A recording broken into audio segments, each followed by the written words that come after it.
Hello, and welcome to Boring History for Sleep. Tonight, we drift together through time, to an empire vast and ancient. It's a land of mist-covered mountains and parched deserts, of emperors and peasants, artisans and armies, and of walls. Stone upon stone, brick upon brick, winding endlessly across valleys and crags.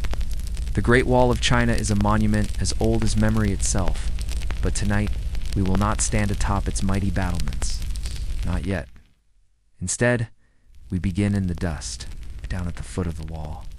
Among the weary hands that lifted each stone, among the tired feet that trudged along the narrow mountain paths, among those whose names have long been forgotten, but whose efforts shaped the very spine of a nation, we'll begin there, with the daily life of a laborer.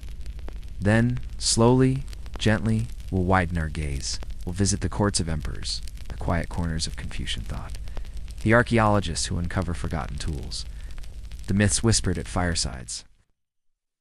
15 chapters, one long journey, no rush, just the steady rhythm of the past, flowing quietly beneath your thoughts, like a river under ice. So, let's begin. You may close your eyes, or not. You may drift off, or stay with me. Either is fine. Now imagine yourself, segment 1. A day in the dust. Daily life of a Great Wall laborer category. Daily life immersion. The sun is barely a smear of light on the horizon, still tangled in the morning mist. You are somewhere near the northern frontier of ancient China, perhaps in the shadow of the Yan Mountains, or along the baked edges of the Gobi Desert, as the year is uncertain. It could be the 3rd century BCE, during the reign of Qin Shi Huang, or perhaps later under the Han, the Sui, or even the Ming. For the wall was not built in a day, or even in a single lifetime. It rose in fragments and stretches, over centuries, shaped by shifting dynasties. But for you. Time feels less like a calendar and more like repetition. Wake, work, sleep. You rise with the light. There are no roosters here. Just the rustle of canvas tents, the clang of metal pots, and the murmurs of men stretching sore limbs. Imagine the scent of dry earth mixed with ashes from last night's campfire. The wind is sharp. It always is. Carries the tang of dust and stone. Your hands are already calloused, cracked, and raw. Your tunic is stiff with old sweat and sand. You eat something warm, if you're lucky. Perhaps a watery millet porridge. If rations are tight, it may be only a steamed bun, coarse and dry. There is little conversation. The day ahead will demand every ounce of strength. Now you join the others, forming a line. Some carry baskets slung across bamboo poles. Others push wheelbarrows along the uneven terrain. You're tasked with hauling earth, tamped into wooden frames to form the inner spine of the wall. Or perhaps you work with stones, shaping them, lifting them, guiding them into place. The rhythm is slow. Step, lift, place. Step, lift, place. The overseers patrol quietly. They do not shout often. They don't need to. Punishment, when it comes, is swift and unquestioned. There are whispered rumors that some workers are prisoners, criminals perhaps, or dissidents. Others were conscripted. Still others, desperate peasants offered labor in exchange for grain. But here, in the dust, all distinctions blur. The days are long, the sun unrelenting. The wall itself is your horizon. It snakes away from you. A gray serpent of stone and soil, always just ahead, never quite finished. When night falls, there is a brief moment of stillness. Fires flicker. Some men sing softly old songs, perhaps from the south or the villages they left behind. You sit beside them, your body aching, your mind quiet. The stars are clear above you.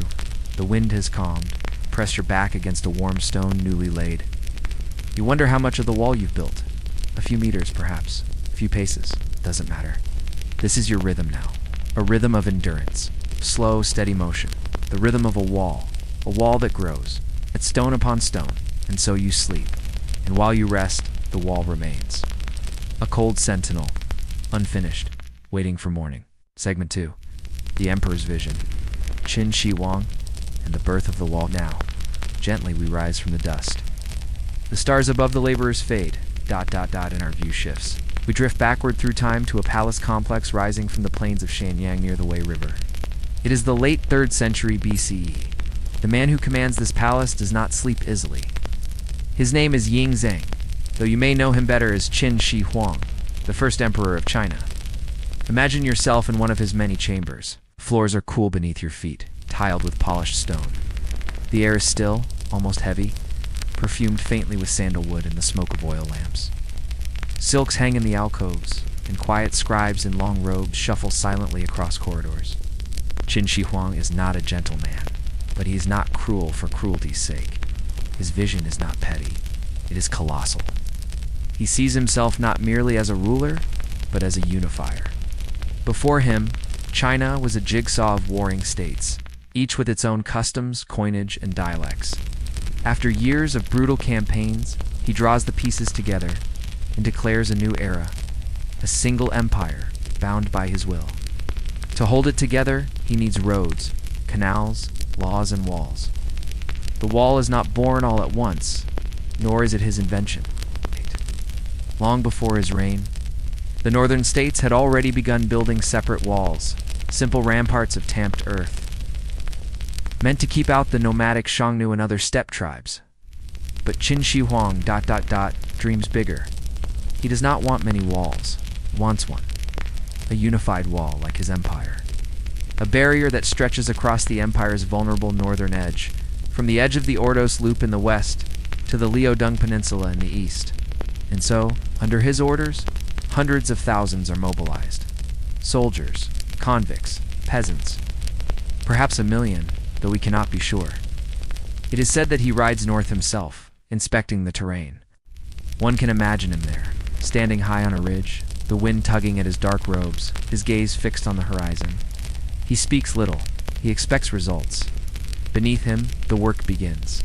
Rammed earth walls rise slowly from the land. In dry regions, the dirt is compacted layer by layer between wooden frames, creating hardened banks that resist erosion. Stone is used, dragged from quarries by hand or cart, shaped with iron tools. The labor is relentless. So too is the emperor's ambition. He standardizes weights and measures, unifies writing, mandates a single axle width so carts can pass smoothly along the same rutted paths. He abolishes feudal titles. He reshapes geography with law. But his rule is also marked by fear. Scholars who speak against his reforms are silenced. Books are burned. Save those on medicine, farming, or the divination of omens. He builds palaces, canals, and most famously, a vast mausoleum. A tomb protected by thousands of life-size soldiers in terracotta, each one unique, each one facing north, facing the steppe. Even in death, he prepares for resistance. His Great Wall is no longer merely a fortification. It is an idea. A line drawn in stone and earth that says, this is where the empire ends. Everything beyond it is other. Qin Shi Huang dies in 210 BCE after a secretive journey to the eastern coast, searching, it is said, for an elixir of immortality. His death is hidden for weeks by his advisors who fear unrest. His empire begins to crack, but his wall remains. Though much of what he built would later crumble, the idea ... persists. Emperors would come and go, dynasties would rise and fall, but always they would look north, and they would build. And so the wall grew, not in a single line, but in segments, branches, fragments that snaked across valleys and ridges. Each ruler adding to a dream that began with a man who could not sleep. Now, let us leave the palace, step lightly past the terracotta guards, follow the memory of the wall into the sands of time. ... Segment 3, Whispers Beneath the Stones. Archaeology and the wall's hidden stories. Now, let us move forward, gently, carefully, like an archaeologist brushing dust from an ancient shard. We are no longer in the age of emperors. Centuries have passed, the Qin are gone. The Han have risen and fallen. The Ming have come and built anew. And still, the wall stretches on, across mountains and rivers and dunes, like the spine of some long-buried dragon. And it is here, beneath this endless ridge of stone and earth, that secrets sleep. Imagine yourself standing in a shallow trench. The sun, soft behind a thin veil of clouds. A breeze stirs the loose grit at your feet. You are part of a quiet archaeological team, somewhere near the remains of a Mingira signal tower. Your gloves are caked with the pale dust of centuries. Before you lies a half-buried fragment of wood. Carefully you lift it, brush it clean. It is flat, rectangular, slightly splintered at the edges, and it bears writing. Faint but legible in careful brushstrokes. A wooden slip. One of many such messages once used by garrisons along the wall to record orders, supply requests, or weather conditions. Some mention wolves. Others record the names of guards. One famously scolds a soldier for leaving his post to gather firewood without permission. Each slip is a quiet voice, lifted briefly out of silence. Archaeologists have uncovered thousands of these slips, especially along the Hanira sections in the west, where the dry climate has preserved them. They offer a different perspective. Not the grandeur of emperors, but the minutiae of daily life. Rations of beans and millet, inspections of armor, reports of desert winds. There are also remnants of walls built not from stone, but from bundled reeds and hardened clay. In some regions, the wall is a mere earthen mound, long eroded into the contours of the land. In others, the remains are more visible. Bricks stamped with the name of the garrison that fired them. Footpaths worn smooth by boots long vanished. Watchtowers whose corners still catch the golden light of dawn. And sometimes, archaeologists find graves. No grand tombs, no inscriptions, just shallow pits, likely dug in haste, containing the bones of laborers who perished during construction. But not all mysteries are somber. In 2011, a team working in Gansu province uncovered a surprisingly playful relic. A painted tile bearing a childlike doodle. A simple sketch of a face. It's 2 dots for eyes and a crooked grin. Who drew it? A bored soldier. A curious child wandering near the camp. We cannot know. But the image speaks across time with a kind of quiet warmth. A reminder that even amid the immense machinery of empire, there were still moments of lightness, of play. Elsewhere, fragments of musical instruments have been found. A bone flute, a ceramic whistle. Perhaps in the stillness of the watch, a guard once played a few soft notes, letting the sound drift over the dunes like a lullaby. And in some places, there are traces of dye, indicating flags, banners. The signal system of the wall was sophisticated, using smoke by day and fire by night to transmit alerts across vast distances. A puff of smoke in the far west might warn of raiders near the frontier. That signal would pass from tower to tower, like the quiet spread of a ripple across water, until it reached the central garrisons. Each tower had its own supplies: firewood, oil, kindling, carefully rationed. The fire was not merely a blaze, it was a language, buried beneath it all. Sometimes under meters of drifted sand lie old footprints, preserved for a time, the indent of a sandal, the scuff of a boot, the subtle suggestion of someone pausing, perhaps to look out over the endless landscape. Imagine standing where they stood. You were separated by centuries, and yet the ground beneath you remembers. And so, we move forward. As the wall stood firm, life inside the empire flourished in palaces and pavilions. A different world altogether. Let us turn now to the lives of those who never laid a single brick, but for whom the wall was built.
Segment 7.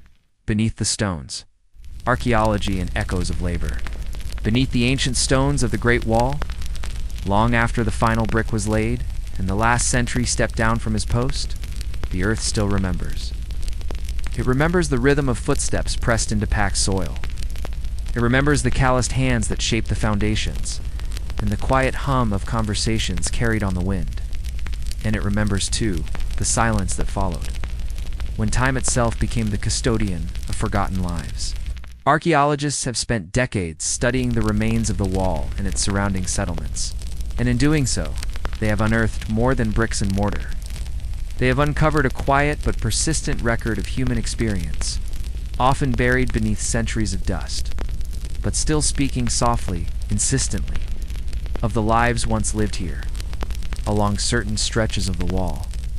Especially in Gansu and Ningxia provinces, where the arid climate has preserved organic materials unusually well, remnants of camps have been found.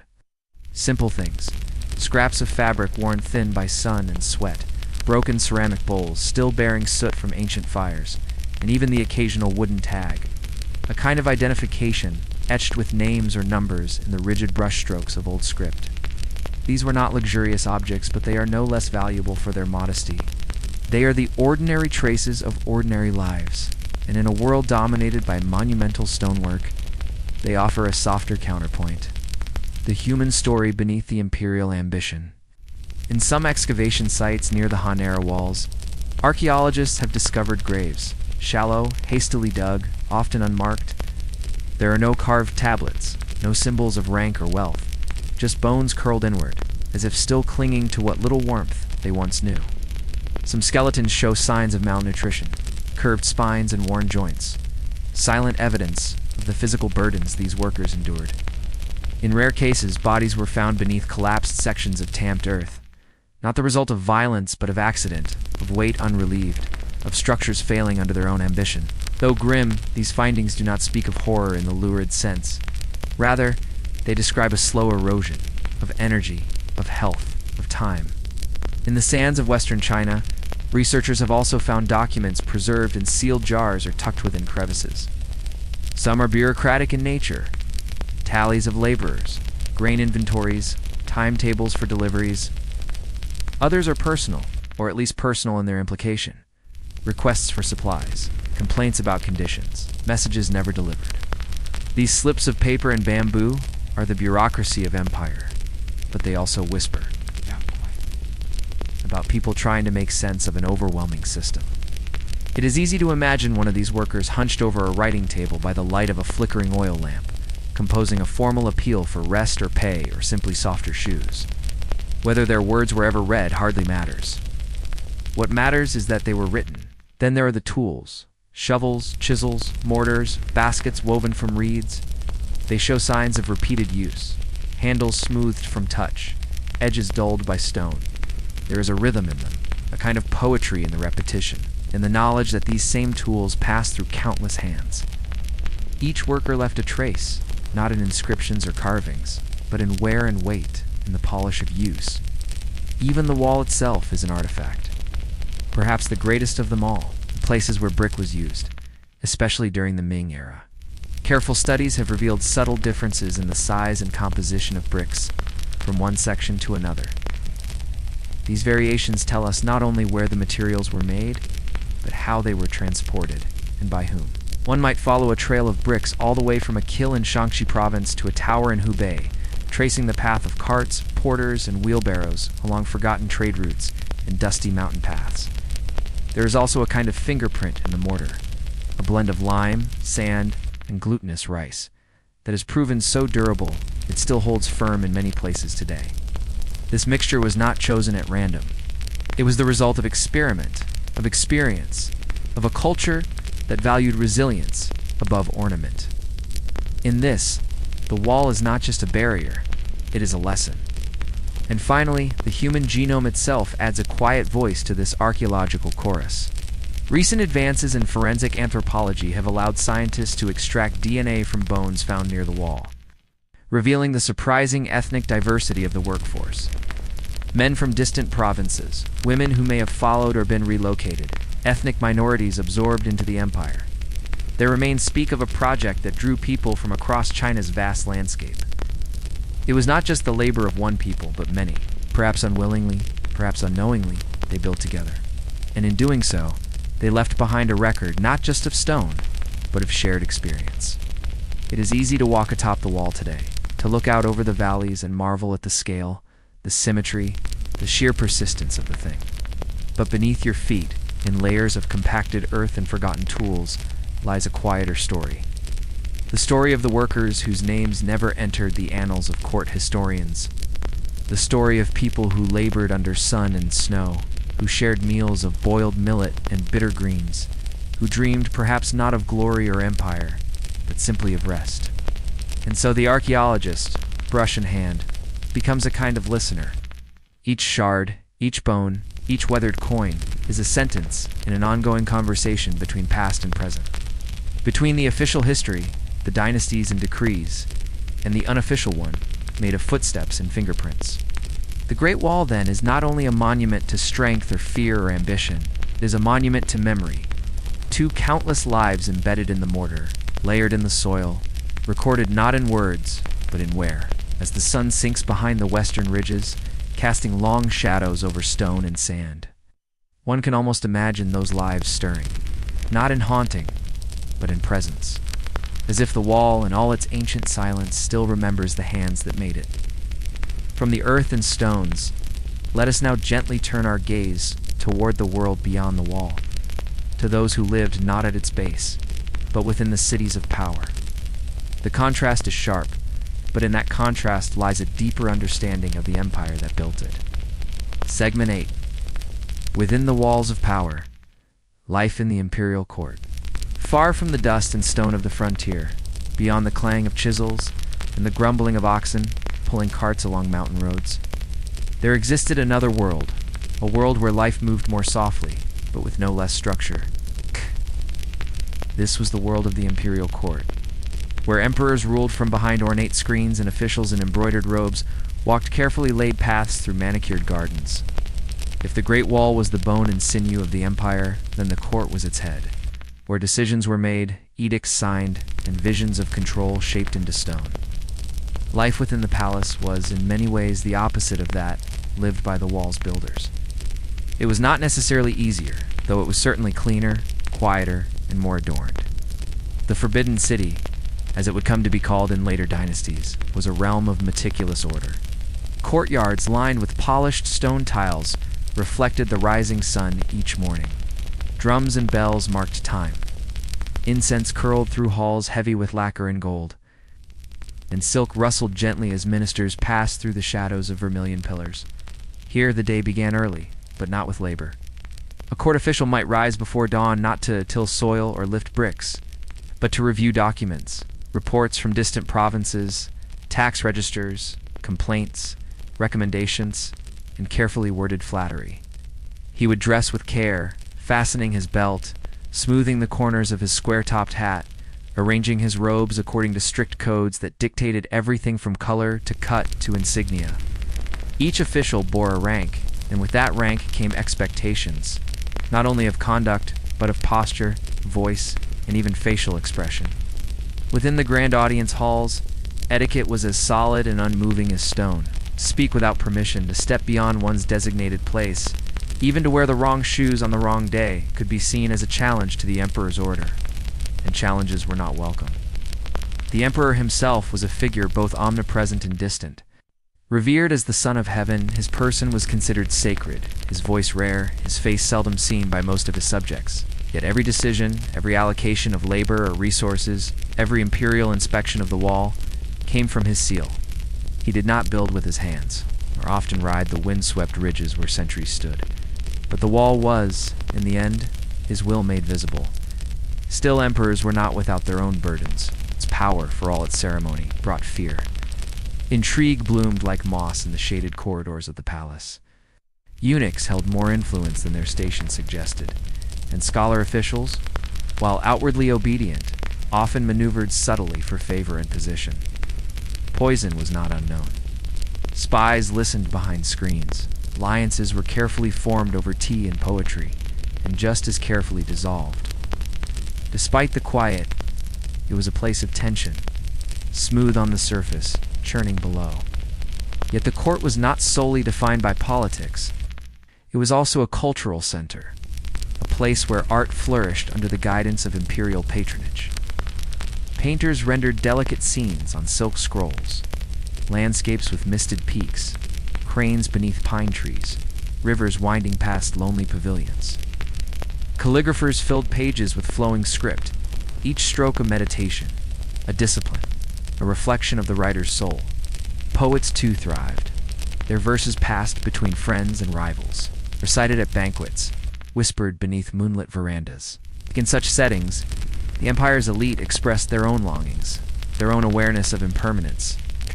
Though they lived in luxury, they too watched seasons change. Cherry blossoms fell, winters crept in. Children were born and raised under the gaze of tutors and nurses, their futures mapped long before they could speak. For noble women within the inner quarters, the back palace, life was both privileged and confined. They moved through a world of silks and shadows, their days structured by ritual, education, and embroidery. Some wielded great influence behind the scenes, advising emperors, managing court affairs, or guiding succession. Others lived quietly, their names forgotten, even as their presence shaped dynastic fortunes. From their pavilions, they could look out across rooftops toward the horizon, but the world beyond the palace remained distant, unreachable.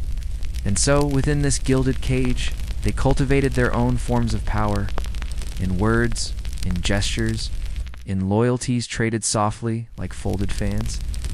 Food at court was a kind of performance in itself, not sustenance, but statement. Dishes were prepared with ingredients sourced from all corners of the empire. River fish from the south, wild herbs from the mountains, fruits from orchards tended by skilled gardeners. Meals unfolded in courses, soup, steamed buns, roasted meats, jellied delicacies, served in porcelain bowls so thin the light passed through them. And yet, behind the scenes, the labor required to support such refinement was immense. The palace kitchens employed hundreds. There were tasters, firekeepers, rice washers, meat preparers, and dish stewards. They rose before the sun to prepare breakfast and worked well into the night. Like the wall's builders, they toiled in service of a vision not their own, and like them, they were seldom named. Even in the center of power, the pattern persisted, the visible few resting on the shoulders of the many, yet among the elite, a strange awareness often settled in, that for all their influence, they too were caught within a greater system. Dynasties rose and fell, favor shifted, exile waited silently just outside the palace gates. Some ministers recorded their fears in diaries, their frustrations in letters to friends. A few even chose retirement, retreating to quiet villas beside rivers, where they could tend gardens and write poems about plum blossoms and solitude. Others were not so fortunate, fell from grace swiftly, imprisoned, demoted, or simply forgotten. Power, after all, is rarely permanent. And so the wall viewed from the vantage of court was not merely a defensive structure, it was a metaphor. It represented stability, permanence, reach. A line drawn not just across a map, but across history itself. And yet even here, even in this most elevated sphere, the realities of mortality, impermanence, and unseen labor were never far. From the red-lacquered halls of the palace, one might hear distant horns from the north. One might receive word of a wall collapsed, a garrison starved, a governor overstepping his post.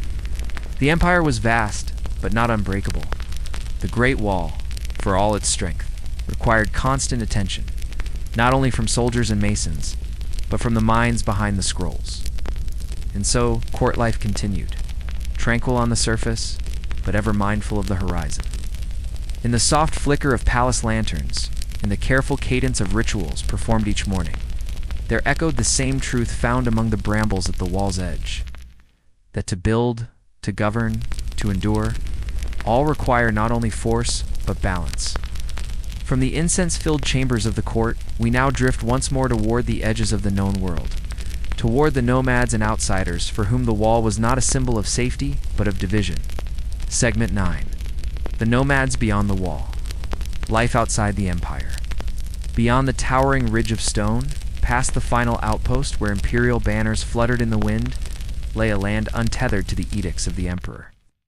Here, the Great Wall did not end civilization, but marked a threshold, a line between the structured world of dynastic China and the vast open steppes where another rhythm prevailed. The grasslands beyond the wall stretched wide beneath an ever-changing sky, where clouds moved like sails and the sun lit the earth in long golden arcs. This was the domain of the nomads, often labeled as threats in imperial records: the Xiongnu, the Shanbei, the Rouran, and later the Hetans and Mongols. Peoples whose lives did not revolve around stone cities or walled enclosures, but around the quiet, enduring partnership between human and horse, herd and horizon. Imagine yourself here for a moment, as a figure wrapped in felt and fur, atop a small but sturdy pony, the air carrying the scent of dry grass and distant smoke. The wind here has no walls to catch against. It rolls freely, sometimes softly, sometimes fiercely, stirring tents and tugging at braids. Life is organized not by edicts carved into stone, but by seasons, migrations, and the needs of livestock. Cattle, sheep, goats, yaks, these are both companions and currency. Their movement dictating the movement of families, their health shaping the fate of clans. A nomadic encampment might appear impermanent, a scattering of round, collapsible yurts across the plain, but it contains a rich world of its own. Songs sung softly around firelight, tools crafted from bone and wood, meals of milk, meat, and fermented mare's milk, known as kumi. Children learn early to ride, to track, to identify weather signs in the tilt of a cloud or the color of the grass. There is hardship, certainly, but it is woven into the fabric of life, not resisted so much as endured with a steady calm. Unlike the world inside the wall, with its hierarchy of officials and coded ceremonies, nomadic societies were often more fluid. Leadership earned through strength, wisdom, or charisma. A Khan might rise through skill in battle or through the loyalty he inspired, but he could also fall just as quickly if alliances shifted or fortunes waned. Councils were held beneath the open sky, not in carved throne rooms. Disputes might be settled with negotiation or with a challenge, but rarely with paperwork. No, the court in Chang'an or Luoyang might refer to these groups as barbarians. They were not without sophistication. Their own systems of law, trade, poetry, and religion. The nomads were not always enemies of the empire. Trade moved across the border zones: furs, horses, and livestock given in exchange for silk, grain, and tea. Sometimes marriages were arranged between noble houses and steppe chieftains. At other times, peace was held only by the thinnest thread, with raiding and retaliation part of a long, uneasy cycle. To those within the wall, the nomads represented danger. Swift riders appearing suddenly, their arrows sharp, their retreat swift. But from the perspective of those outside, the wall was itself an affront, a scar across the land, a barrier not just of stone but of trust, a reminder that they were seen not as neighbors, but as others, separate and suspect. Still, contact continued. Caravans wound their way to frontier markets. Envoys crossed the steppes with letters tied in silk cords. Some nomads served as mercenaries for the empire, others as guides or translators. Stories passed both ways. Tales of dragons and emperors, of shamans and spirits. Over time, some nomadic groups would adopt elements of Chinese culture, especially as they settled or ruled parts of the empire during dynastic transitions. Others retained their independence, their way of life sustained by movement, memory, and the resilience of those who lived not behind walls but within the embrace of the land. In winter, life on the steppe was stark. Snow fell in sweeping waves, and families huddled together in thick layers of wool and hide. Fires were fed carefully. Each ember mattered. Food was rationed, animals sheltered. But even in the deepest cold, life continued. Songs were sung, children told stories of ancestors who had survived worse. And when spring returned, it did so with sudden abundance. Grass green and thick, herds birthing new life, the sky wide and clear. There was a beauty to this life, not one of monuments or scrolls, but of open space, of shared hardship and shared joy. And though history often records only the conflicts, the raids, the battles, the treaties signed and broken, there was much more to the lives lived beyond the wall. There were weddings beneath stars, quiet moments with newborn lambs, elders teaching the young to read the winds, These were not enemies, but people, living differently, shaped by landscape rather than by architecture. And the wall, though it loomed large in their consciousness, did not define their world. It was one landmark among many, a structure impressive but distant, solid yet porous. Birds flew over it. Traders moved through its gates, memories passed across it, whispering of both division and connection. And so, as we reflect on the Great Wall, not just as a barrier, but as a meeting point, a place where civilizations touched, collided, and sometimes blended, we begin to see that history is rarely neat. It stretches and blurs like footsteps fading into tall grass. In the end, the people beyond the wall lived with the same essential rhythms as those within it, rising with the sun, resting with the stars, laughing, mourning, enduring, different, yes, but not so distant as the wall might suggest. Segment 10, The Emperor's Gaze. Qin Shi Huang and his monument to control. Imagine a ruler so consumed by the idea of permanence that he demanded the reshaping of the landscape itself. A man whose vision extended beyond his own reign and even beyond the mortal world. Qin Shi Huang, the first emperor of a unified China. In his name, like the wall he began to build in earnest, is carved into the bedrock of history, though he himself has long turned to dust. His eyes never saw the full length of the Great Wall as we know it today, but his decree set its earliest unification into motion. A long cord of stone, packed earth, and brick that would snake across hills and plains in the centuries to come. A monument not just to defense, but to dominion. Born in 259 BCE, in a time of fractured states and endless warfare, the boy who would become Qin Shi Huang grew up amid unrest. The Warring States period, as it came to be known, was not one of simple battles between neighbors, but a prolonged and exhausting struggle for dominance. Each kingdom vying for supremacy through cunning, alliances, betrayals, and bloodshed. It was an age of philosophers and warlords, sages and spies. From this volatile soil rose the state of Qin, a kingdom once considered remote and uncultured, whose leaders would one day subdue the rest. Ying Zhang, as he was originally known, ascended the throne of Qin as a young teenager. By the time he was in his 30s, he had completed one of the most astonishing feats in Chinese history: the unification of the warring states under a single imperial banner. He claimed not the title of king, but of something entirely new, Huangdi, or emperor. Thus, Qin Shi Huangdi, the first emperor of Qin, declared the birth of a new era. His ambitions were total, not content with simply ruling. He sought to standardize the myriad systems that had fractured the realm for centuries.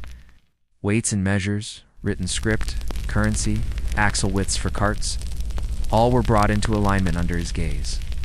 A single legal code, rigid and exacting, was imposed. Dissent was dangerous. Those who questioned imperial authority found themselves silenced, sometimes literally, their writings burned, their voices buried beneath the weight of centralized control. But the emperor's most enduring projects were not on parchment or coin, but on the land itself. Roads radiated out from the capital, linking provinces once divided. Canals were dug, perhaps most famously, walls were built, or rather connected. For many of the states he had conquered had built their own defenses against one another, lines of packed earth and timber meant to keep enemies at bay. Qin Shi Huang ordered these scattered barriers joined and fortified, creating what some historians refer to as the precursor to the Great Wall. It was not yet the immense stone edifice we think of today. Much of it was tamped earth, layered again and again with gravel and clay, but it was long. For those conscripted to labor on it, it may as well have stretched to the edge of the world. Workers were drawn from every corner of the new empire. Peasants, soldiers, criminals, anyone who could be spared or punished. The emperor, safe in his palace of polished stone and burnished bronze, saw on the wall a statement. Here's the boundary of civilization. Beyond it, chaos. Within it, order, his order. Qin Shi Huang was deeply concerned with control, but also with immortality. He feared death. He searched obsessively for ways to cheat it. He dispatched emissaries to find mythical islands where immortals were said to live, sent alchemists to concoct elixirs that promised life without end. Ironically, it is believed that these potions, laced with mercury and other toxic metals, may have hastened his demise. But long before that end, he began to prepare a mausoleum, one that rivaled even the wall in scale and ambition. Beneath a hill, in modern-day Shan, buried beneath centuries of silence and soil, lies the emperor's tomb. Guarded by the now famous terracotta army, thousands of clay soldiers, each uniquely sculpted, standing in rows with weapons once real and deadly, it is a vision of eternity frozen in time. The tomb itself has never been fully excavated, in part due to respect, and in part due to fear. Ancient texts speak of rivers of mercury, traps to deter grave robbers, secrets sealed for millennia. Despite his monumental ambitions, Qin Shi Huang's empire was short-lived. He died in 210 BCE during a tour of his empire. His death was kept secret for weeks by those accompanying him, in part to prevent unrest, in part to manipulate the succession. The Qin dynasty would collapse within just a few years of his passing, undone by rebellion, rigid policies, and a lack of political flexibility. The wall he had built and the systems he imposed would be inherited, modified, and reimagined by later dynasties. His own name would be both revered and feared.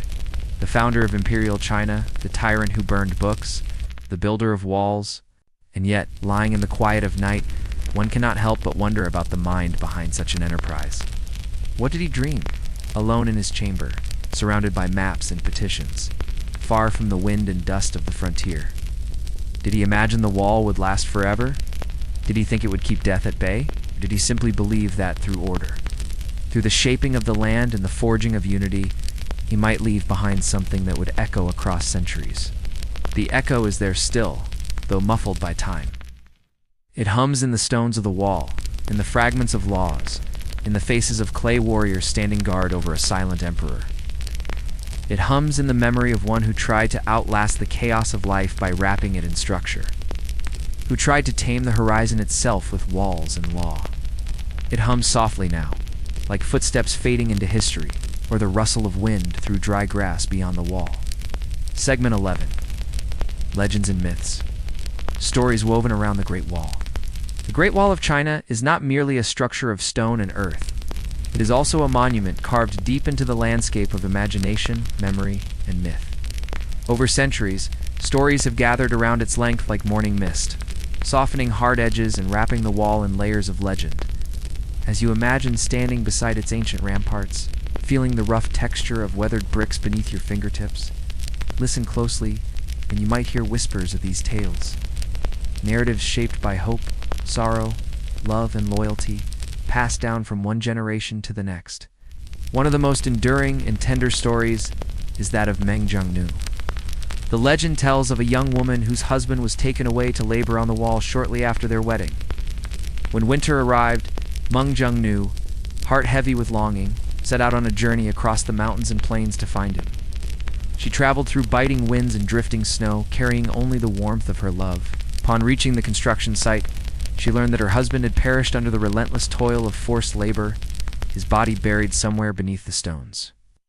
Overcome with grief, Meng Jiangnu wept by the wall until her sorrow was so deep, so profound, that a section of the wall itself crumbled, revealing the bones of her lost husband. This tale, soft and sorrowful, carries with it a quiet meditation on sacrifice, love, and the human cost of empire.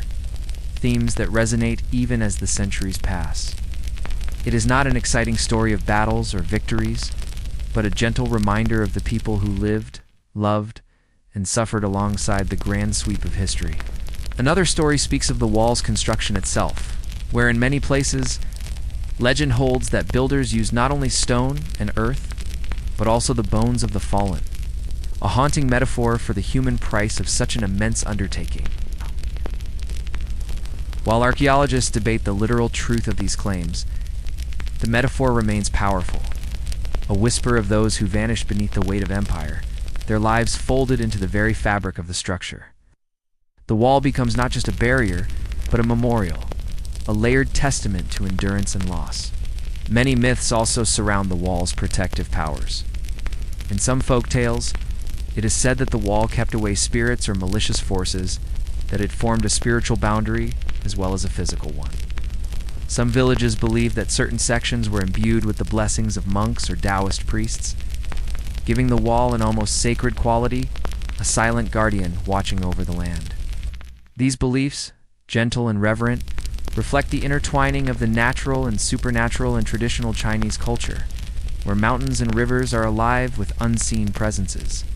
Beyond stories of grief and protection, there are also myths that speak to ambition and cunning. Tales of brilliant engineers who designed the wall to withstand storms and invaders, spies and scouts, who used its towers as watchful eyes over the horizon, weave into the historical narrative a human scale of ingenuity and quiet strategy. These figures move softly across the landscape of legend, less heroes in the dramatic sense and more patient, steady craftsmen, shaping a world brick by brick. The Great Wall also inspired poetry and art, creating a cultural landscape as broad as the physical one. Poets through the ages have penned verses describing the wall's vastness, its serpentine curves over mountains and deserts, its place as a symbol of endurance and isolation. Their words often evoke a quiet melancholy, a recognition of the solitude inherent in such a monumental endeavor. Artisans painted scenes where the wall melted into mist, or where a lone watchman's silhouette was softened by dawn's early light. These cultural expressions offer a gentle invitation to pause, to reflect, to appreciate the wall not only as a feat of engineering but as a source of inspiration and contemplation. Archaeologists today continue to uncover new layers of the wall's story. Fragments of bricks stamped with the marks of different dynasties. Sections where ancient earthwork reveals earlier fortifications, relics left behind by the workers whose names we will never know. These discoveries deepen our understanding but also leave space for wonder. The wall is at once a tangible monument and an enduring mystery, a place where the past feels close, yet just beyond reach. Imagine standing once more on the wall at sunset, the sky turning soft shades of amber and rose. The air is cool and still, the stones beneath your feet worn smooth by countless footsteps, by time itself. Around you, the landscape stretches endlessly. Hills, valleys, forests, and fields. A living tableau shifting with the wind and light.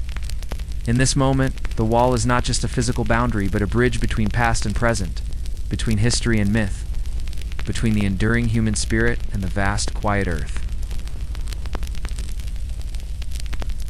Segment 12. The laborer's daily rhythm. The work and lives behind the wall. Imagine yourself now amidst the workers who toiled along the Great Wall, feeling the steady rhythm of their days as stones were lifted.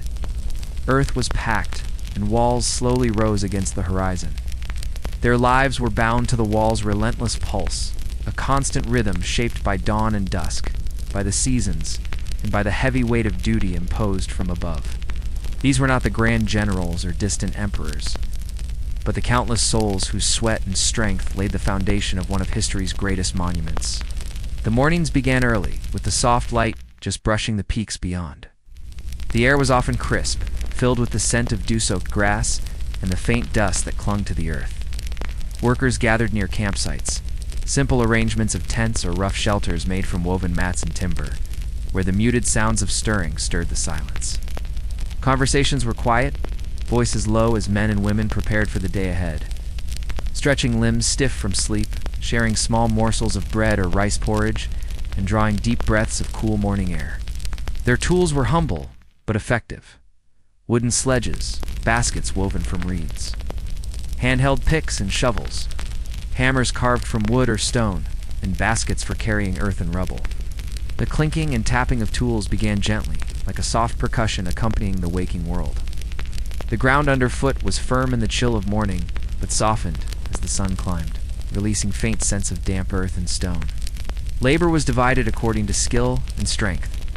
Some were tasked with gathering raw materials, hauling stones from quarries, digging earth from hillsides, mixing lime and clay for mortar. Others shaped the bricks or packed the soil into wooden frames to form solid walls. The more skilled carpenters and masons crafted the watchtowers and gates, their hands steady and practiced. Throughout it all, soldiers patrolled nearby, their presence a quiet reminder of the strict order that governed this sprawling endeavor. Work was exhausting. The sun, relentless and unyielding, beat down over the hills, and yet there was little rest. Food was simple, often just rice or millet porridge, sometimes supplemented with small portions of dried vegetables or salted fish. Water came from nearby streams or wells, cool, but sometimes scarce. Injuries were common. The rugged terrain and heavy materials left many with bruises, blisters, or worse. Those who faltered risked punishment, and the fear of the overseer's watchful eyes was a constant companion. Yet amid the toil, moments of human warmth persisted. Workers shared stories and songs around evening fires, voices rising softly into the night as embers glowed and the stars began their slow, quiet journey across the sky. There was laughter, too, a fragile thread weaving through hardship, a memory of home, of family left behind, of lives paused but not forgotten. The seasons marked the passing of time. Winter was especially harsh, with biting winds sweeping down from the mountains and frost coating the ground. The earth hardened, making work slower and more difficult. Yet the wall demanded progress, and the labor continued, measured and persistent. Spring brought thaw and renewal, the scent of fresh blossoms mixed with dust and stone, while summer's heat ripened the fields nearby, offering occasional relief in the form of fresh fruit or vegetables brought by traveling merchants. The laborers were drawn from many walks of life. Peasants conscripted as part of their taxes. Criminals sentenced to hard labor, soldiers rotated from the front lines during lulls in battle. Despite their differences, the shared weight of labor created a strange kinship. The rhythm of their lives, rise, work, eat, rest, bound them to the wall to each other, to the slow unfolding of history itself. At night, beneath a vast canopy of stars, the wall's silhouette stood like a dark, undulating spine against the horizon. The wind whispered through the towers, carrying with it the mingled scents of smoke, earth, and pine. Imagine yourself lying down, the rough stones beneath you cooled by the night air, the murmurs of the camp fading as sleep beckons. In these moments, the human presence behind the vast structure becomes vivid, a tapestry of endurance, quiet struggle, and the steady heartbeat of daily life. Segment 13. The role of the emperor. Vision and authority behind the wall. Now, imagine stepping back from the vast stretches of stone and earth, from the steady rhythm of labor, to consider the figure whose vision set this monumental endeavor into motion, the emperor. Across the centuries of the Great Wall's construction, many rulers shaped its course, but none more famously than Qin Shi Huang, the first emperor of a unified China. Envision the weight resting upon his shoulders, a land vast and diverse, fractured by warring states, now under one ruler's command. His vision was clear: to protect his newly forged empire from northern tribes, and to demonstrate his power through a grand unifying project. The emperor's palace was worlds apart from the dust and toil of the wall's workers. Within its ornate halls, decorated with polished jade and shimmering silks, he surrounded himself with advisors, generals, and scholars. Here, plans were drawn, orders issued, and the logistics of such an immense construction unfolded. The scent of incense lingered softly in the air, blending with the muted sounds of scrolls unrolled and the soft footsteps of attendants. Yet even within this luxurious setting, the emperor's mind was anchored by the constant knowledge of threats beyond the borders, the nomadic peoples known as the Jiannu, their movements swift and unpredictable like desert winds. Qin Shi Huang's ambitions went beyond mere defense. He sought to solidify his legacy, to build a barrier that would symbolize unity and strength for generations to come. The wall in his vision was not simply a line of stones. It was a statement carved into the very landscape. To accomplish this, he mobilized vast resources, calling upon the empire's peasants, prisoners, and soldiers to labor relentlessly. His decree was absolute, and the consequences of disobedience were severe. Yet within this stern authority lay a subtle understanding of the wall, as both protector and symbol, an enduring mark of civilization's reach.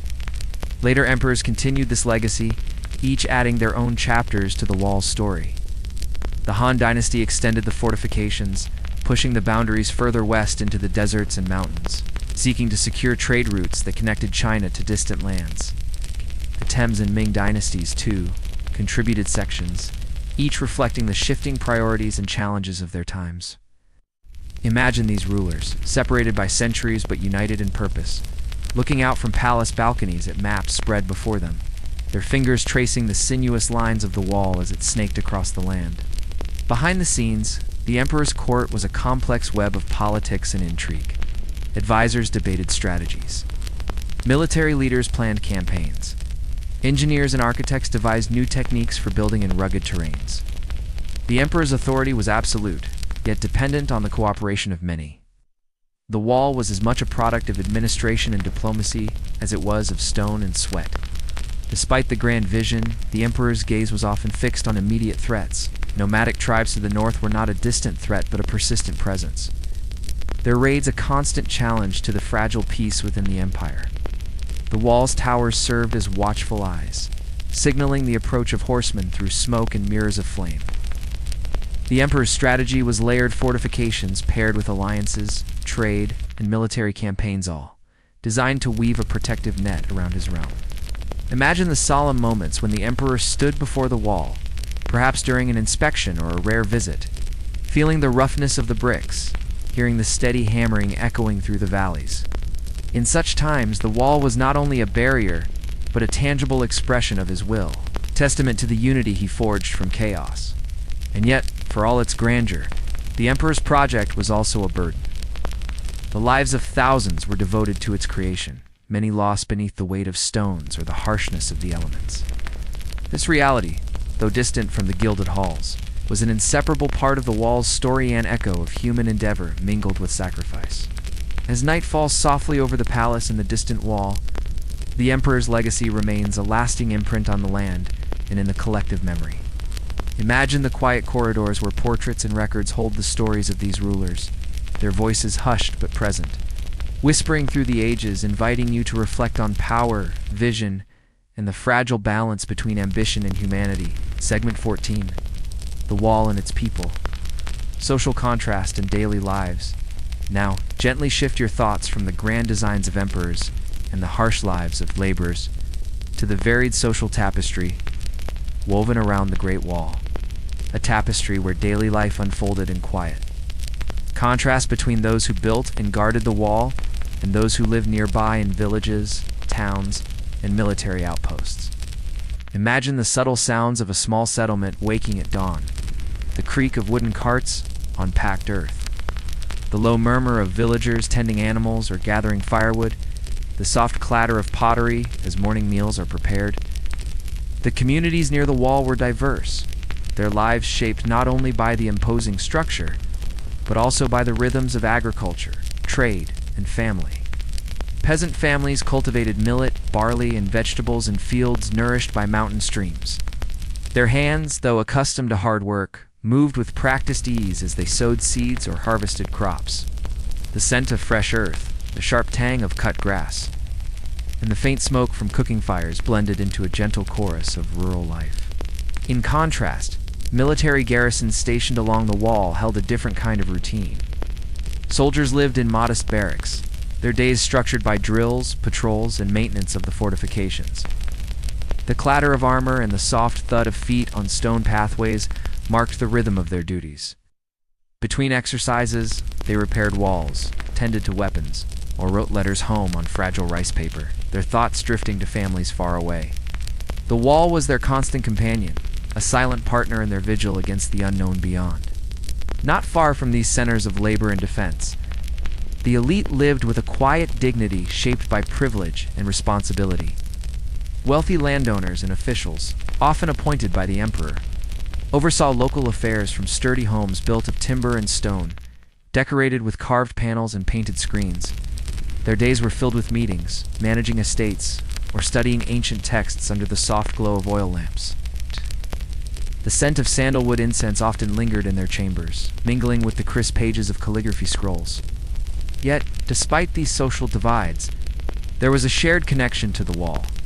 Markets sprang up near checkpoints and gates, where traders sold pottery, silk, spices, and tools to travelers, soldiers, and villagers alike. The gentle hum of barter mingled with the calls of merchants and the rustle of fabric in the breeze. Here, stories flowed between strangers' tales of distant lands, news from the capital, or simple gossip about daily happenings. The lives of women in these communities were often centered on the household, though their roles were varied and vital. They prepared meals from grains and vegetables, weaving cloth from flax or silk, and caring for children and elders. In some frontier settlements, women also assisted in defense, tending to the wounded or managing supplies during times of unrest. Their voices, often soft but resolute, carried the rhythms of continuity and care. Seasonal festivals marked the passage of time with rituals, music, and quiet celebration. During the harvest festival, families gathered to share food, honor ancestors, and express gratitude for the land's bounty.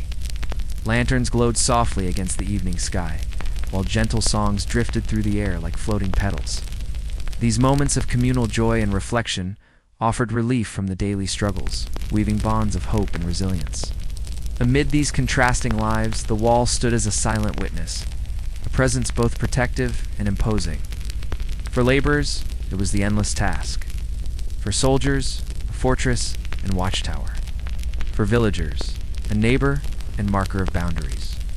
For elites, a symbol of power and order. Each experienced the wall differently, yet each was connected by it, a thread running through their days and dreams. Imagine now the fading light of dusk settling softly over fields and fortifications alike. The air cools, carrying the scents of pine and earth, and the distant calls of night birds echo gently through the valleys. Families gather indoors, fires crackle quietly, and the wall, bathed in moonlight, stretches onward, a monument not only to stone and strategy, but to the many lives, quiet and profound, that shaped its story. Segment 15.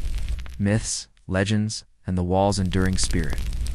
Now, as the day draws gently to a close, let us turn our thoughts to the myths and legends that have grown like vines around the Great Wall, weaving mystery and meaning into its stones and shadows. Imagine the hushed whispers of storytellers beneath flickering lanterns, their voices calm and steady, inviting you into tales that drift between history and imagination, tales that have echoed through centuries. Soft as a breeze, yet rich with cultural depth.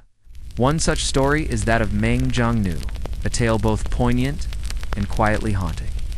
She was a woman whose husband was conscripted to the wall, a man whose fate became entwined with the endless labor and hardship of the builders. After his disappearance, Meng Jiangnu traveled the great distance to the wall, carrying sorrow and hope within her.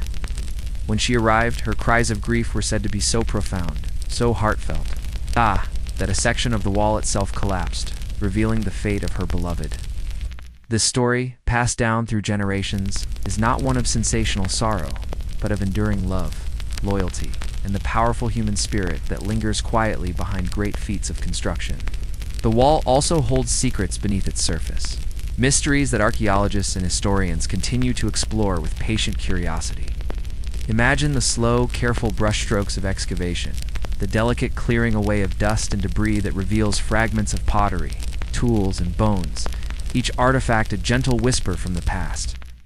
These discoveries offer glimpses into the lives of those who lived, worked, and guarded this ancient structure, helping us to understand their daily rituals, their beliefs, and their challenges. Over time, the wall has become more than stone and mortar. It is a cultural symbol, a canvas for poetry, painting, and music. Imagine the soft strokes of a brush as an artist captures the winding silhouette of the wall against misty mountains, or the subtle notes of a Gukian string, echoing themes of endurance and the passage of time. These artistic expressions invite quiet contemplation, encouraging you to see the wall not only as a physical boundary, but as a living thread connecting past and present. There are also tales of hidden passages, secret chambers, and lost treasures tucked away within the walls, vast-length whispers that spark the imagination but remain elusive, inviting a gentle sense of wonder rather than restless curiosity. These stories remind us that history is not only what is recorded, but also what is felt and imagined. Soft echoes of mystery that comfort the soul in its search for meaning. As you imagine the walls stretching under a sky slowly darkening to deep indigo, stars beginning to appear like distant lanterns. Consider how this great monument, shaped by countless hands and hearts, continues to inspire. It is a symbol of endurance, connection, and the subtle interplay between human ambition and the quiet forces of nature and time. In the stillness of night, the wall stands as a gentle guardian of history, its stones warmed by centuries of sun and cooled by countless moons. Imagine the whispering wind weaving through its towers and battlements, carrying with it the voices of the past, steady and reassuring, inviting your mind to rest, to drift, and to dream. As our journey comes to a close, allow yourself to settle comfortably, feeling the calm wash over you like a soft evening breeze. We have wandered together through the steady rhythm of lives once lived along the Great Wall of China, through the silent toil of workers, the measured authority of emperors, the quiet hum of villages, and the gentle glow of myths and stories that linger like a comforting presence in the night. Imagine now the contrast between those ancient times and the quiet comfort surrounding you at this very moment. The distant clamor of labor and the weight of stone have softened into echoes, and the steady beat of history slows gently into a soothing lullaby. The world of the wall, with all its vastness and complexity, invites you to breathe deeply, to let go of the day's concerns, and to sink into peaceful rest. The wall, stretching across mountains and plains, stands as a timeless reminder of human endeavor, of patience, endurance, and connection. Like the stones that fit quietly together, so do moments of history build a path that leads us here to this gentle stillness. And now, as you listen to the soft cadence of these words, may you feel carried into a restful sleep, wrapped in the quiet embrace of the past. May your dreams be filled with gentle landscapes, whispering winds, and the serene footsteps of those who walked long ago's, tidy, calm, and eternal. Good night, and sleep well.